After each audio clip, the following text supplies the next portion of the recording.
Good morning, dear friends. Thank you for being here. It is Wednesday, December 15th. Is it? Yeah, the 15th. It is the 11th of Tevis. Got that right? Yesterday was a Sarbet Tevis. And today we're here to study the entire Talmud, one page, one line at a time. Presently, Mesechet Shabbat, chapter 10, Tzadik Gimel Amud Beis, that's 93b. We're at the tail end of a Mishnah, which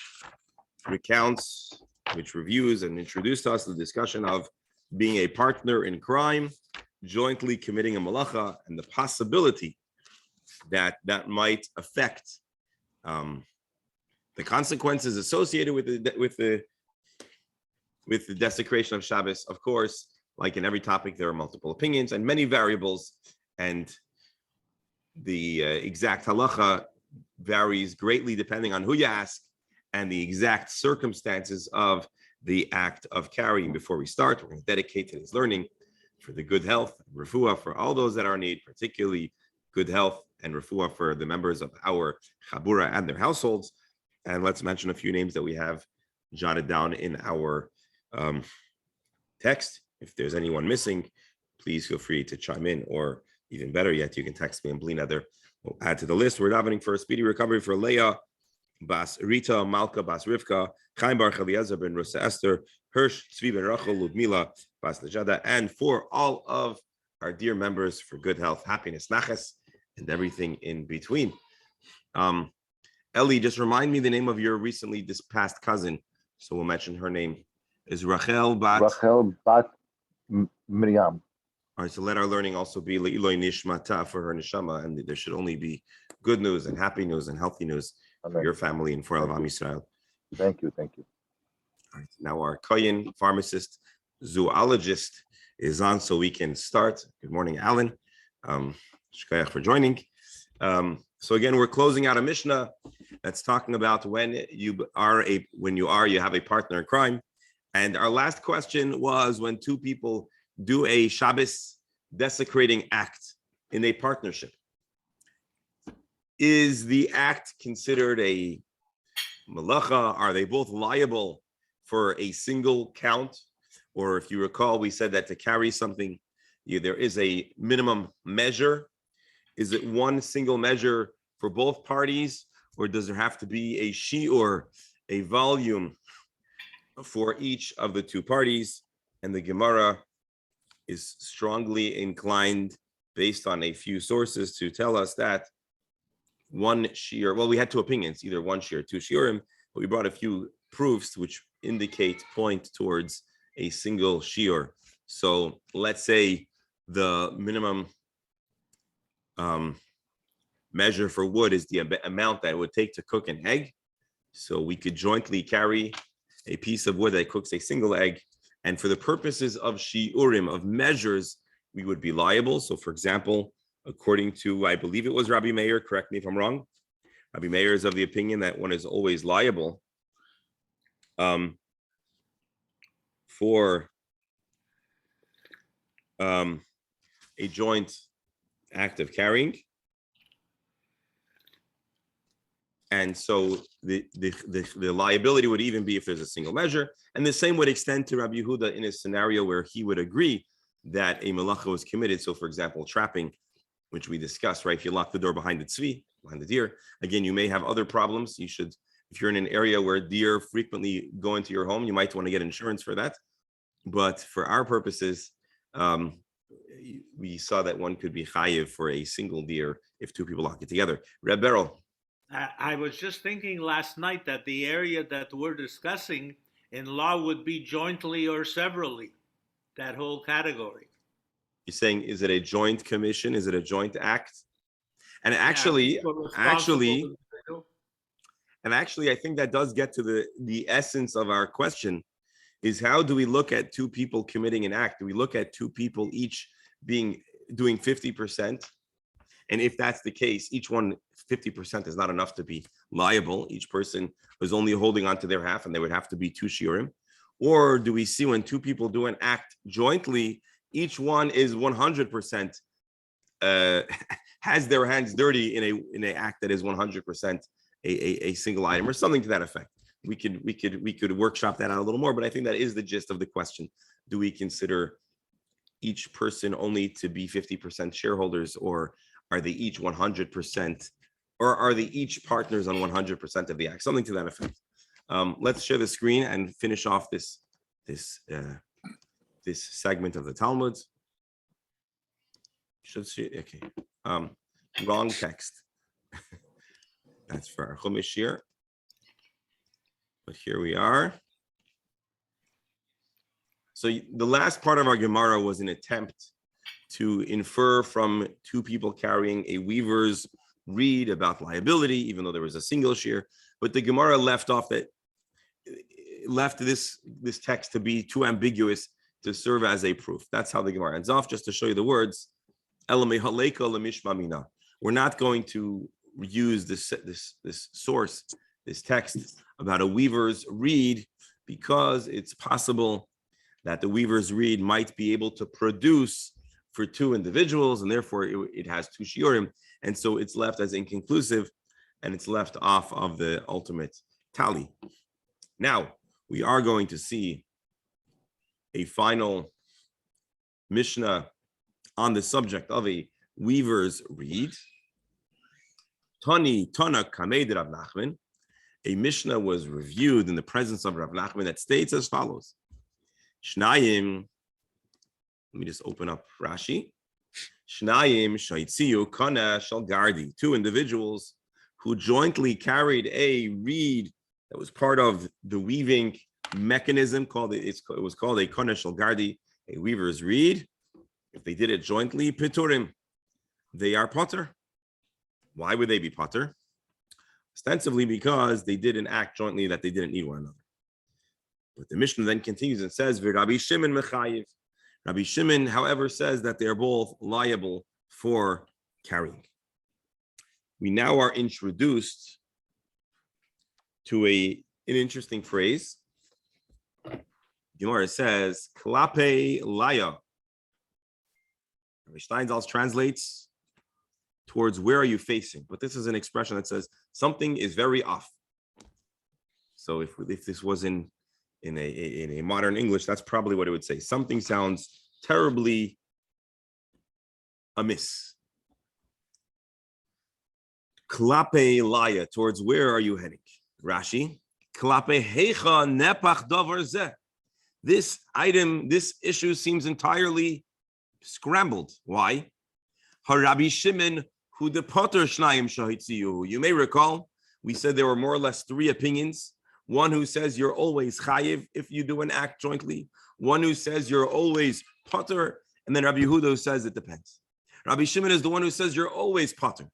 So vasepis, how could you say here that he says you're chayiv? And the Gemara takes this comment, Rav Nachman's comment, klape laya. Something is off, something is out of order. And then he says, Ela Ema, we must rephrase how this Mishnah is presented. It must read as follows. Shnayim shoitziyu kana shel gardi, two that carry it jointly, chayavin. They are chayiv. The Rabbi Shimon, poiter, and Rabbi Shimon is the one who says that you are off the hook, and that is more consistent with our topic. Now, what does this have to do with our previous text? I'll tell you what I think it has to do. According to Rabbi Yehuda, a light item that one person could carry, you might think if two people carry it, they would be chayiv. Apparently, it's heavy enough that maybe you need both people's partnership. But actually, I don't know. I'm not sure how we would make this, or if we need to make this fit entirely into our broader conversation. I guess the point is because it's very heavy, each partner's participation is necessary. Therefore, Rabbi Yehuda, who says if it's too heavy for an individual, you would be chayiv. And actually, that's what Tosfos says. Uvekana kaved. It would have to be. We are compelled to say that somehow this kana, which initially we thought was quite light, is not light at all. Because if it was light, we have a problem. Because the default, the standard, Rabbi Yehuda's opinion, which is the one that's most likely being presented over here, would be that you're chayiv. Because as you may recall, Shnayim shoytziyu, if two people carry a light item, the Mishnah brought us, talked about the loaf of bread. Here we're talking about they would be potter. So for you to be chayiv, it would have to be a heavy item. Tosfos makes that point, and I think we're compelled to embrace Tosfos's commentary. V'kana kaved the havele, because then the scenario would be ze eina yachol v'ze eina yachol, which is an interesting commentary because, again, as I pointed out, from this Gemara there is an attempt to infer that this reed is quite light. At least that's what I am inferred. And maybe I'm inferred incorrectly. Yes. I think it's very important because if it's heavy, without the second guy, the first guy wouldn't lift it altogether. Correct. But it's even more broad than that. At the very beginning of our conversation, our Mishnah, and I may get in trouble for saying this, but I think this is, if you can say, the mainstream or the ungenommen of the accepted perspective, which is Rabbi Yehuda's opinion, which is that something that is incredibly heavy and two partners carry it, they are both chayiv for exactly the reason that you just said, because it can only be carried jointly, and therefore each person is an essential partner in this act. Ultimately, just to refresh your memory, the Gemara connected it to a limud, to a way of studying a pasuk that said, what was lashon? Teos, was it teasa?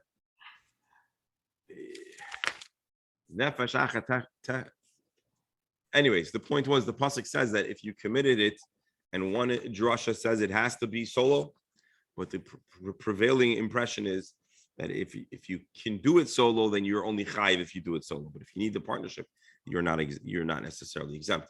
And that is what our Gemara, and that's what Tosfos, the point Tosfos is making. What will you do without Tosfos is a problem. Give me a moment.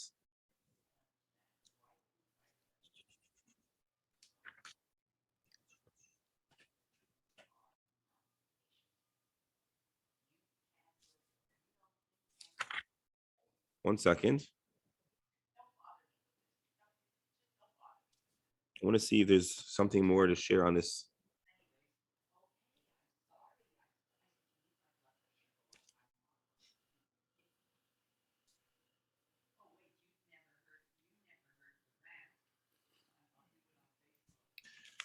All right. Nothing for you here, but it is an interesting question.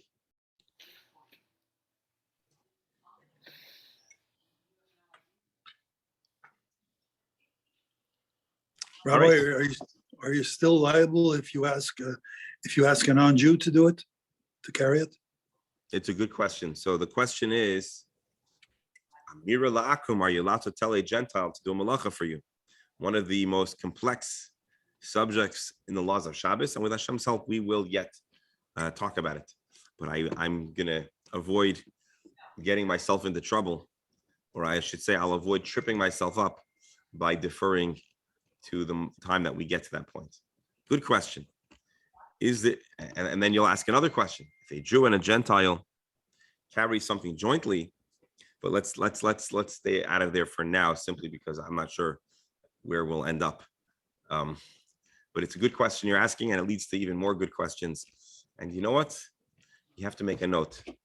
If a Jew and a Gentile carry something, and let's say it's light, so on one hand, the Jew isn't needed, but on the other hand,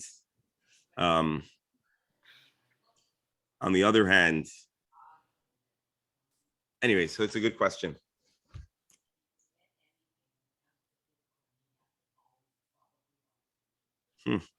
It would even be more complicated if this Gentile helps them carrying all week stuff.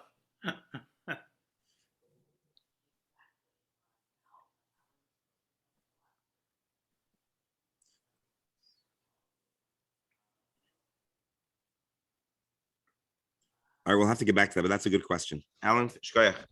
All right, let's take a look at a new Mishnah. As much as I told you last Mishnah, which introduced us to the concept of Shnaim Shasuah, that at the very least in the laws of Shabbos, perhaps in some other areas as well, a joint crime, a joint Avera might, a jointly committed Avera might modify the consequences of that Avera. So that's a big principle. Today, we're going to talk about another question that was asked previously in our Gemara discussions, and I told you let's defer.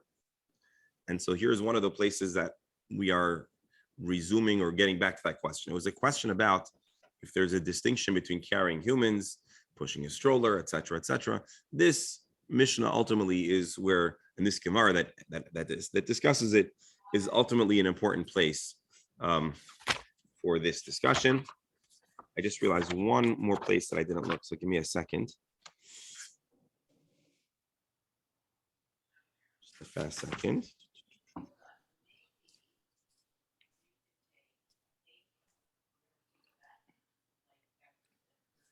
About the Tosis, I want to see if there's any other. All right, nothing here. Okay, let's see our new Mishnah. Our new Mishnah is talking about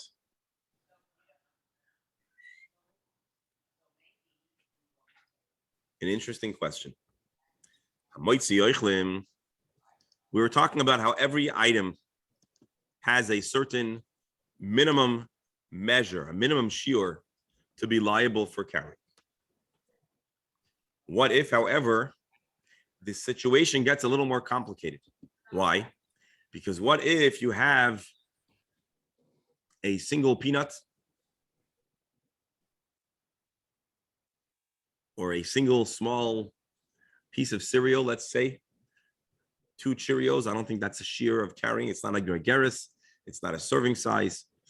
And so the Cheerios, you're not carrying a shear. You shouldn't be chayiv.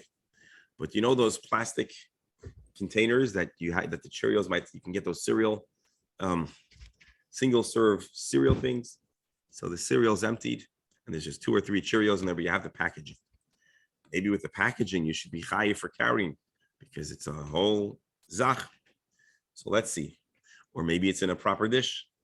What happens if you carry out your food less than the minimum measure that would cause a person to be liable for carrying, but it's in a kli? So before we look further, if you didn't look further, what would you say the halacha is? Small amount of food, but you have a decent sized kli.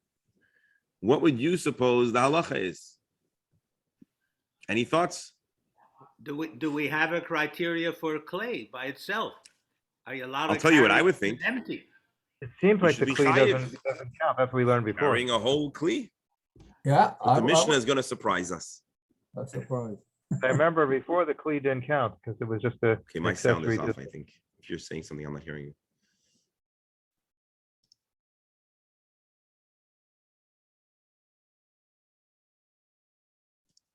Did Because I remember anybody, the did remember the- anybody ever create a table with all these shiurim? and Hold with on, all hold on. these- So first of all, I'm One sorry, person. my headphones cut out, so I'm just hearing whatever was said these last few minutes I didn't hear, but I'm back with you. So Did anybody ever create a table with all these shiurim, with all these 1 person, 2 people? You know, I am sure today I'm with sure. the Daf Yomi industry, Baruch Hashem, I'm certain there are many tables.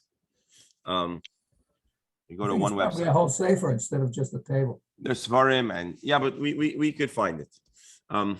This very Mishnah is not very complicated with measures and dimensions. It's complicated in that we're not going to like what it said. I mean, we're not going to like, but we're going to have a lot of thinking to do to understand and appreciate what the Mishnah is saying. But this happens to not be a complicated number Mishnah. But indeed, our previous prakim brought a whole bunch of different dimensions, and every item has its own shiur. Rebbe, Rabbi, it's a very tricky area because if a person had a clay and he really wanted to carry that out, he puts in 2 little things in it, and then he's okay. Rebbe, you were mechav to the Gemara as well. So the Gemara is going to address exactly your question. we had before with the inkwell. Remember that it was they didn't care about the inkwell itself. They only cared about the amount of ink in it. Yeah. Same idea or similar idea. Yes. So we had already a clue, but this Mishnah is going to talk about food, and it's somewhat shocking. But Reb Beryl, with your question and the Gemara's answer, it's a little less shocking. So you were mechaven to, so shkoyach for that. So again, you carry a nominal amount of food, which on its own you would never be chayiv for carrying, but it is also in its kli. I say packaging. It's probably not a precise analogy. It's something like in the time of the Gemara, I don't think food really came with packaging like today's food comes with packaging. So we're talking more about a traditional non-disposable dish, or maybe it's a jug of, I don't know. Well, you had packaging with wine or whatever, but I think most of the time it seems you have to bring your own bags, which I think society is heading back that way, perhaps, at least in certain states.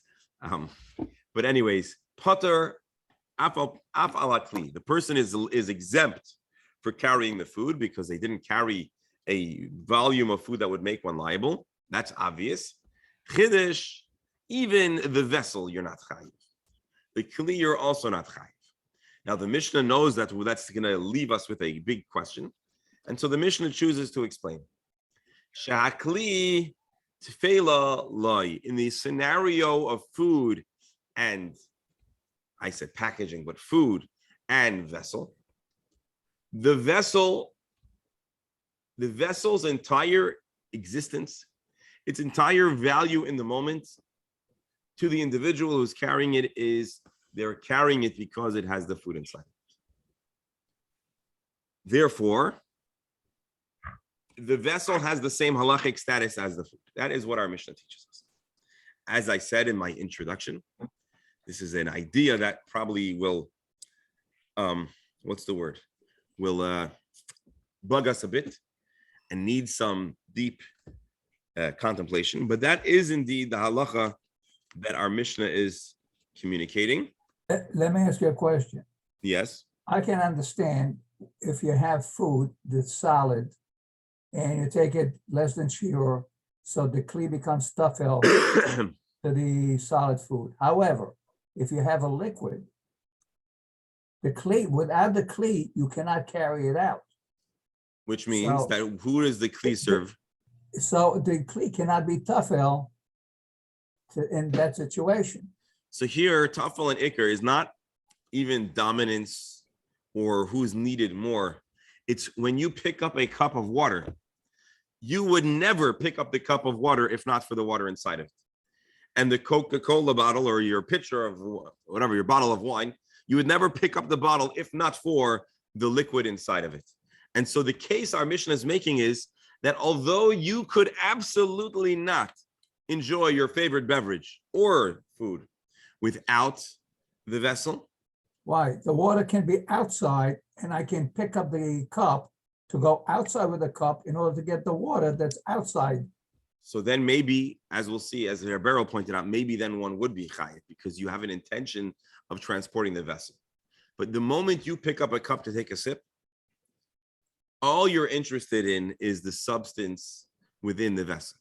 Now, there are exceptions, of course, and there's a lot of aesthetic value that food presentation and nice dishes and cutlery we bring to the table.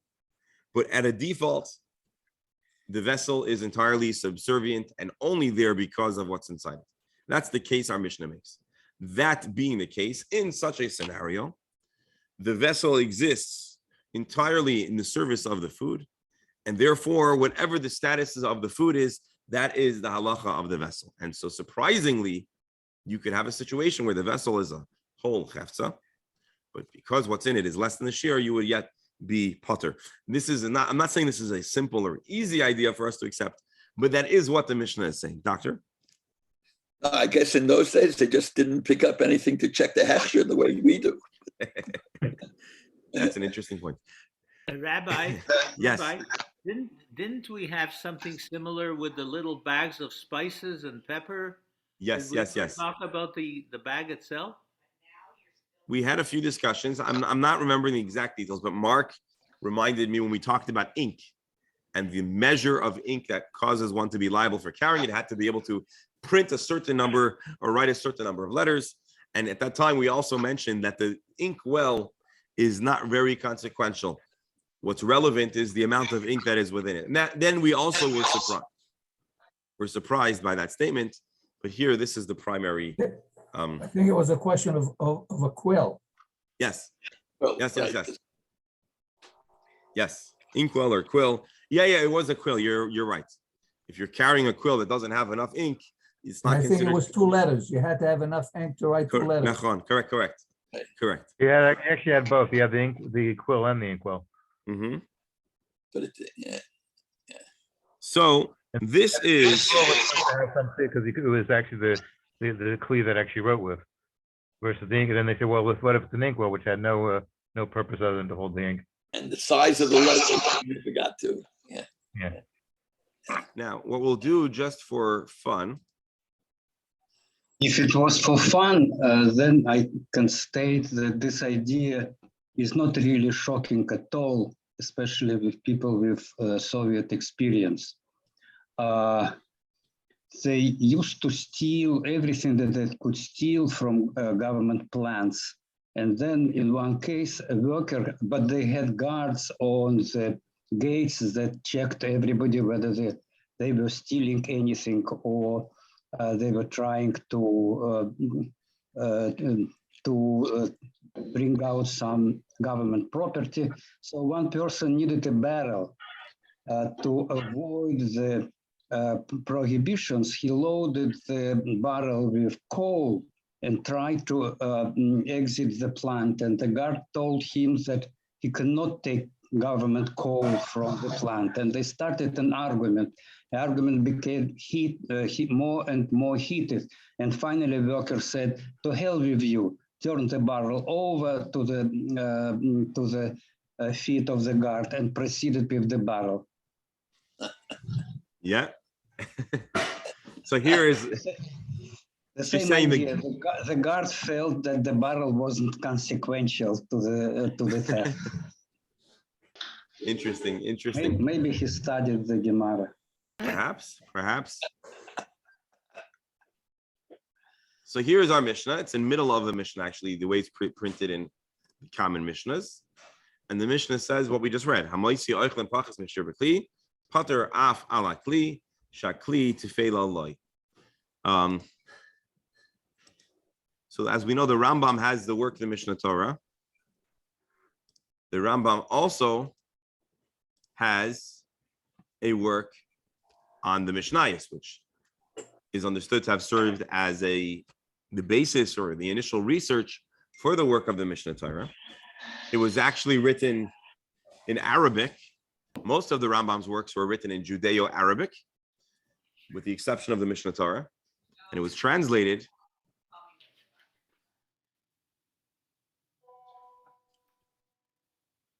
So I just want to read a little bit of his explanation here. Actually, hold on.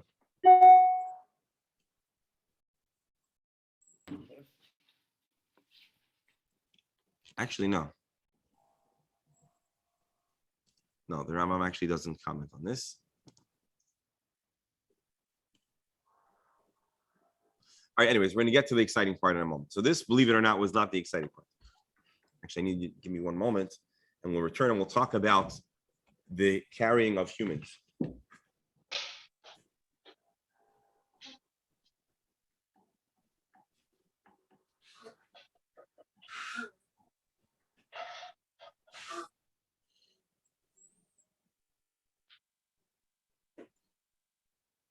Professor,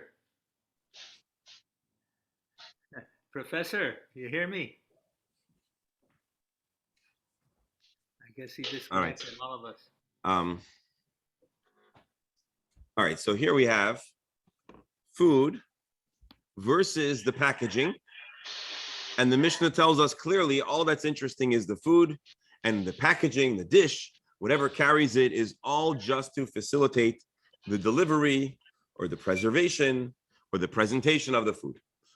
And that's being that that's the ikar, that's all that's really interesting halachically.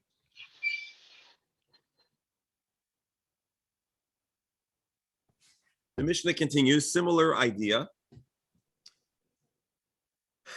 Esachai b'mita. If you carry a living person in a bed,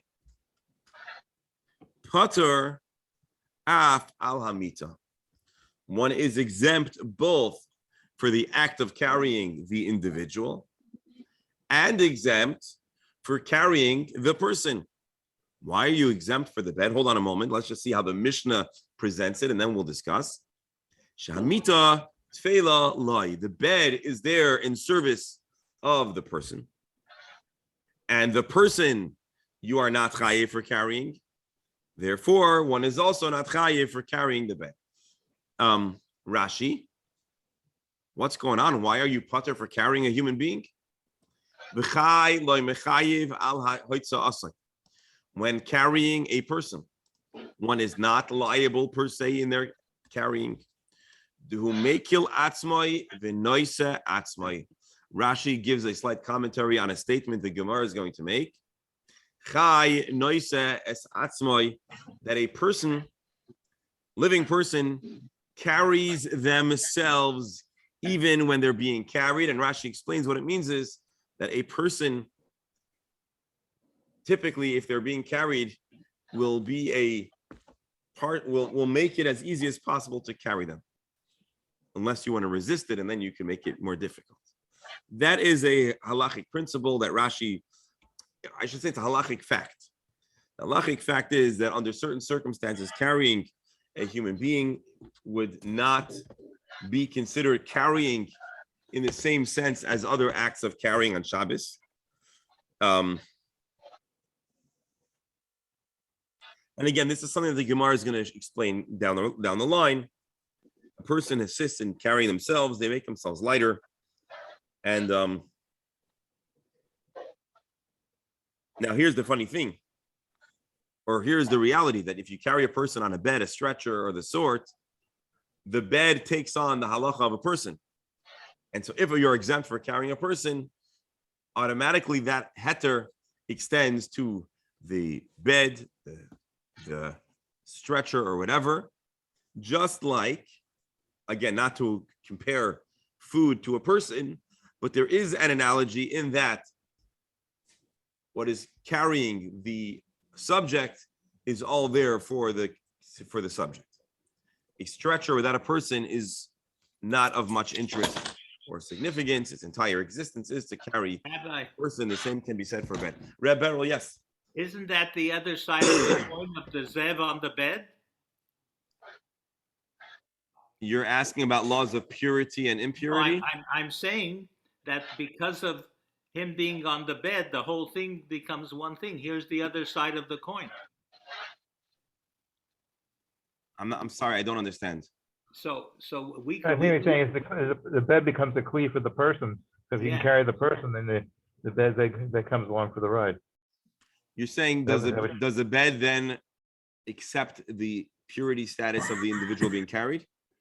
The status of the bed changes because of the person, negatively in one place, Correct. positively in the other. What? Well, why not? Well, yeah, of course,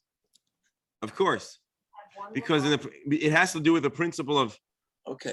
of carrying. Where my- Even if the person had a seminal emission? Here we go. Yeah, although this is not immediately related to our Gemara, but yes, a person has a very interesting relationship with their bed, and I'll tell you why. Because a person spends a serious chunk of their lifespan in a bed. No, but so the reality is, yes, a person comes in contact with the bed, so they might convey certain statuses of purity or impurity. But what's relevant over here is simply the fact that if a person is carrying the bed, you're not really carrying a bed. You're carrying a person, and the bed is to assist in that carrying process. And that's the whole point that our Mishnah is making. Being that the whole reason for carrying a bed is in order to transport the person. Therefore, if you're pater for carrying the subject, you are pater for carrying the accompanying vessel, receptacle, facilitating item. That's our point. So just like food, when you would have the conditions that would cause one to be exempt for carrying the food, you're pater for carrying the vessel. Same thing with a person. In a scenario where you're exempt for carrying them, that exemption extends to the vessel, or here the bed, that carries them. Shahamita tefela loy. The bed only exists in the service of the person, and in the scenario where you're carrying a bed with a person on it, It's only being carried for the person on it. Yes, if a bed, or I took the liberty to call this like a stretcher. If a stretcher is being transported to a scene where a person needs to be, Hatzalah is carrying a stretcher, well then, at that point, until the stretcher picks up the patient, I don't believe we would say the stretcher is a tuffle to the person. Now, of course, I need to make the obvious disclaimer. Pikuach nefesh, you break all of Shabbos. And so obviously we are not saying that a person should not be, Hatzalah shouldn't use a stretcher and a person shouldn't be carried. But when it comes to Pikuach nefesh, the shaila goes out the window. Right. But now we're talking, yes. Not to belabor the point. So let's say, forget about Pikuach Nefesh, obviously. So you're carrying a person on the stretcher. Can we ask the shaila how many blankets are underneath the guy? Is he laying directly on it? The whole shaila that we had. This is a shaila that has nothing to do with Shabbos. This has to do with conveyance of ritual impurity. Correct? But Or you're carrying more. You're carrying more than the person in the sense. You're saying if there are other accompanying items on the bed. That's an interesting question. Let's wait and see if the Gemara gives us any clues. That's a good question. So you're saying if along the person you put bedding or a go packet, a backpack, I don't know, or other medical equipment, does that then change the halacha?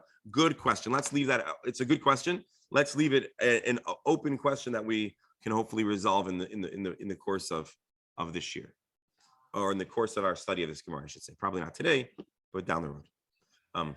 So Rebero, please don't forget that question.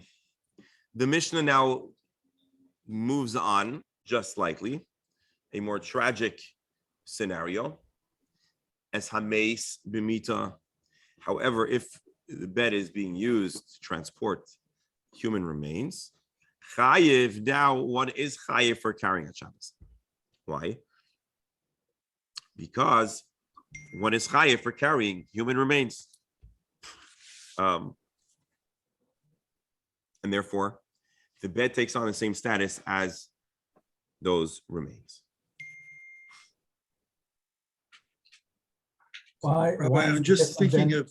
Well, why is it different than food in a clay? I'm sorry.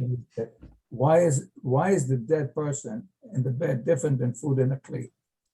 Because the halacha of carrying a dead person is different than carrying a nominal amount of food or carrying a living person. Here's how we have to look at it. The starting position should be that a human being cannot be carried, just like you can't carry anything. There is a unique heter associated to a living being because of the principle which we haven't yet discussed, but we will discuss, hachai noise es atzmi, that a living person contributes to their own transportation. Whatever that means and however that works. When I teased out and said that there's something that we're going to need some to ponder, I was referencing that even more than the relationship of a vessel to the substance of the vessel. But when that heter is removed, like the unfortunate moment that a person is no longer alive, well, then they are muksa. They cannot be transported. And therefore, if you transport it on a bed, the halacha extends to the bed that you're chayiv.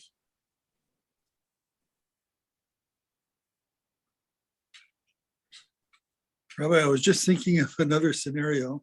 Okay. About the bed while you brought up the bed. But does it have to do with Shabbos or ritual impurity? Either. If somebody is sick in the bed, mm-hmm. and the bed is on, like you said, one leg is on a tallis and another leg is on a dress, and they pick up the bed to take this guy to the hospital, mm-hmm. they're allowed to transport him to the hospital in the bed. What if some unlucky person walks into that room and sees a tallis on the floor and says, that shouldn't be there, and they pick it up, fold it up, and put it away? Okay. So what's the question? Are they unclean after that? It's a good question, but it's a question for the halachis of purity.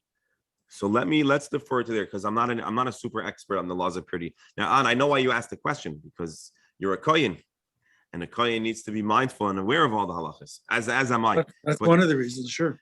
But I will defer because I don't have an extreme degree of of expertise. And so your question really, just so I can reframe it before we put it away for another time, is can ritual impurity be conveyed onto another object? And then does that object go on to continue to convey ritual impurity?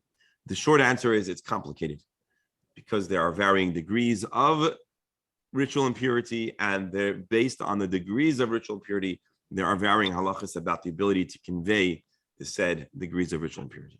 So let's pivot back to the discussion of Shabbos. I opened up the Mishnah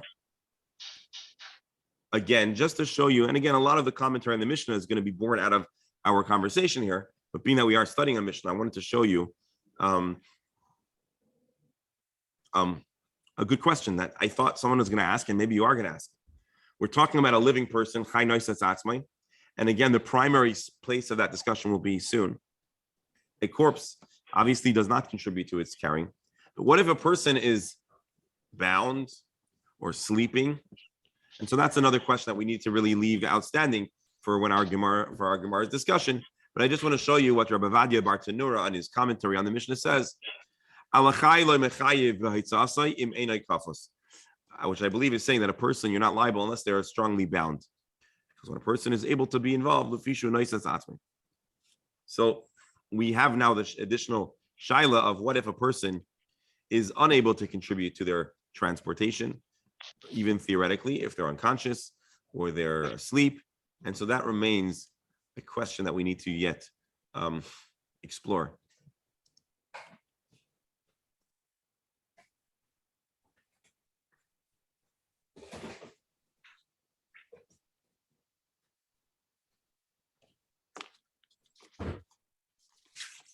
So that's that. The Mishnah continues now. Not only a corpse which cannot be carried, therefore carrying a corpse on a bed, one would be chayiv too. But what is the volume of remains that makes one chayiv? V'chein kezayis min hameis. The Mishnah then therefore continues and says, similarly, a olive volume of human remains, ukizayis min hanavela, and I'll explain to you, this sounds very callous, but I'll explain to you in a moment why the Mishnah gives this commentary. Similarly, a olive volume of an animal remains, that's a nevela, carcass. V'chadasha min hasheretz, the size of a lentil of a creeping of a sheretz. Chayiv, one is chayiv for carrying these items with these volumes. So Dr. Stalmer, I guess I remain corrected when I said that there aren't a lot of volumes. I meant the first half of the Mishnah, but indeed a little chart would be handy for this last segment. So the Mishnah says, hold on. The Mishnah says chayiv. Rabbi Shimon pater, and Rabbi Shimon, however, says that one would be pater for carrying these items. Let me just give us a teaser here, and then Rebbe, I want to hear your comment. The reason why the Mishnah mentions this here is because all of these items, human remains, animal remains, sheretz, convey with these dimensions ritual impurity, and a person has an incentive to have it moved out of their living space. Being that a person has an incentive to move it out of their living space, if they are to transport these items, they are doing so with determination and intent. And therefore, there's now a machlokes if one is chayiv for carrying something, but not with the purpose of enjoying its contribution in point B, but with the desire to eliminate the item from point A. Again, in each of these scenarios, one wishes to remove those items from where they presently are, and therefore they bring them to another place. Is that considered a kind of constructive carrying for which one would be chayiv? That's the question of the Mishnah. And it's going to trigger in the Gemara a big discussion that has to do with doing a malacha for its intended contribution, or for a different contribution, or for a removal as opposed to enjoying. So this Mishnah, if I could use the term, is a loaded Mishnah because it opens up a series of very heavy and thoughtful and perhaps perplexing topics in the laws of Shabbos. That's the Mishnah. Rebbe Errol? So here's my weird question. What if the person dies while being carried? That's a good question. That's a good question. I'll just say this, not to be insensitive, but you have bigger issues to deal with than Then what? the Shaila. You know, the Shaila will come afterwards, but anyways. So just to give a fast recap, but it's a good question. Chances are, if you're carrying the guy who's about to die, it's pikuach nefesh, and you may not know that he's really dead. It's pikuach nefesh. Alternatively, there is a halacha that says that a person that, God forbid, is in a very, very mortal, bad, poor condition, near death, you're actually not meant to move that person at all, because any manipulation could potentially, I'm not talking about life-saving efforts, I'm talking about anything short of that, could potentially contribute or cause an individual's demise. But again, we aren't prophets or whatever. We live life, we do our best.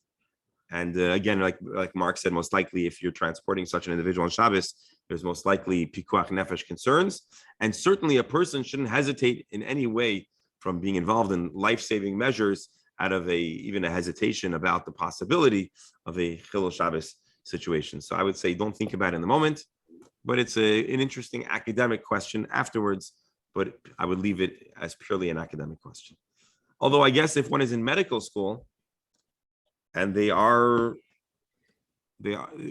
is a real shaila, I suppose, or at least something that would cross one's mind as there is work with human remains. Just want to give a fast recap of the Mishnah. Again, our Mishnah really could be divided to 2 or perhaps 3 sections. We have the first section, which is about a primary item, food, and the keli, the vessel, and the fact that the halacha of if one has committed the act of carrying or not is entirely dependent on the status of the food and entirely not dependent or related to the vessel. That's point A. Point B is that a similar dynamic exists between a human being and a bed, where just like a nominal amount of food, one is not chayiv. Same thing, a person generally is not chayiv for carrying a person, therefore the bed that they are on are not chayiv. This opens up a lot of questions, which I don't want to address now because there's the Gemara. What about a baby's carriage? And what about a wheelchair? And what about, there's a lot of good questions that are born out of this. But that will come in due time, hopefully tomorrow or the day after. And then we have the last question, which is moving items that convey ritual impurity for the purpose of removal, underscored or highlighted, is one chayiv or pater. On one hand, the volume you're carrying is chashuv. It's halachically impactful. But on the other hand, you're not moving it for any constructive purpose. And now, so that's the third point or the second point of the Mishnah. And now I realize we failed to read two Rashis. Let's read them now. If one has a olive volume of a human remains, chayiv im hoitzi, one is chayiv for transporting them. The hoyil umetama, being that it conveys ritual impurity. Hoitzah chashuvahi, it is considered a substantive and significant carrying. Lehatzil atzmai minatuma, to avoid ritual impurity. So that's why you're chayiv, because you're doing something that you desire and constructive. Rabbi Shimon Paiter, Rabbi Shimon, however, says one is exempt. And I just want to point out there are 2 issues. There's muktzah, which we talked about previously, and there's hoitzah. Carrying is a biblical issue. It's a d'oraita. Muktzah is ostensibly d'Rabbanan. And so both issues are important, but not all issues, it's not always that you have both dynamics, right? A person is in a home or a hospital in a Rishus HaYachid, the only question is muktzah. Whereas the question of carrying is either in a Rishus HaRabim or from a Rishus HaYachid to a Rishus HaRabim. So I just want to remind you that there's 2 separate issues. Now, with an entire human remain, we're not going to say that the person is not chashuv. But here we're talking about a small volume, which one might think is not chashuv. And the Gemara, Rashi explains, makes the point that at these measures where it is halachically chashuv to convey ritual impurity, it is also considered chashuv, and the transportation of those remains are with intent and therefore one is chayiv. That is the first opinion presented here in the end of the Mishnah. Rabbi Shimon Poiter, however, Rabbi Shimon says for carrying one is exempt, and then he says a big statement, Rashi, afilu b'meis shalem, even in entire human remains, one is potter from carrying them in a public domain or from a private to public domain. And if you'll join me for a careful reading, they have a malacha she'ena sricha legufa. This is a malacha which is not construct. The act is not constructive. We'll leave it at that. In due time, we'll have better or further commentary, but it's not for its defined typical purpose. Carrying usually is because you want the item to be in point B. You're carrying food because you want to eat it. You're carrying a tool because you want to use it. But when carrying a human remains, there's nothing that you don't do something with the human remains. The human remains are not something that will be constructive for the most part. And while I'm speaking, we should add an asterisk over here, which we once asked this question before. I think Dr. Hammer asked this question once before long ago, which is what about in medical school, where perhaps here there's a different use or a different value. So it's an interesting shaila. I want to put it on the side, but it is an interesting question. And I think, again, Dr. Hammer, I think we brought it up long ago. Rabbi, general question. Halachically, usually, when there's a halacha and somebody wants to be mekil, so sometimes Rabbanim say, "V'yesh al mi lismoch." There are other opinions, and yesh al mi lismoch. Okay. In this case, in general, does it ever apply to, for instance, going back to the Gemara and say, Rabbi Shimon poter, v'yesh al mi lismoch, or we don't do it that way, or because so you're asking an interesting question. You're asking, can we, after studying the Gemara, say that there is an opinion in the Gemara that gives us a leniency, and so therefore we can depend on it? The short answer is no, because there are principles for understanding how to paskin, and you cannot say that based on a Gemara. However, those who are well versed in the klale, the rule, the principles of psak halacha, and are knowledgeable of the later halachic literature and works, do use that. And so, for example, achronim, big halachic authorities who know of the halacha, let's say in the Bet Yosef, you'll have a lot of times, which is the original work of the author of the Shulchan Aruch. I'll say, listen, the Rif says X and the Rosh says this, and you have two different opinions. Generally, the halacha is this, but yesh al mi lismoch. You find this in the Shulchan Aruch, and you'll find this in contemporary halachic response as well. But generally speaking, we don't have the degree of education or the ability to make such a determination, because there are, even in the Gemara, there are principles of who the halacha follows. And once there is a solid psak halacha in the Gemara, we don't have the ability to relitigate the different opinions presented in the Mishnah. So again, a Mishnah might give multiple opinions. The Gemara might make a determination. The determinations of the Gemara are binding. And then even more so, sometimes, let's say the Gemara does not make an absolute determination, but the determination of the Shulchan Aruch will be absolutely binding. And so this is a very interesting academic question, but halachically, one would not today say, oh, I learned the Gemara, and the Rabbi Shimon says that you're allowed to do so. The yesh al mi lismoch. So I hope that answers a very good question, but I hope that answers the question, at least to some extent. Reb Beryl, yes. Along the same lines, many people wonder, why do we even give all these opinions? We give the din and finish. So one of the things that was considered, this is almost like a code of law. So if you wouldn't have the opinions and you would have just a halacha, somebody could come up with one of the things and say, well, the rabbis, had they known this, would have paskined otherwise. Very interesting. Very interesting. Shkoyach for that point. Let me just finish this Rashi. We're in a race against the clock. So Rabbi Shimon says one is pater because it's a malacha she'ena tzricha legufa. Your desire is purely the removal, not because you want to do something constructive with this human remains. And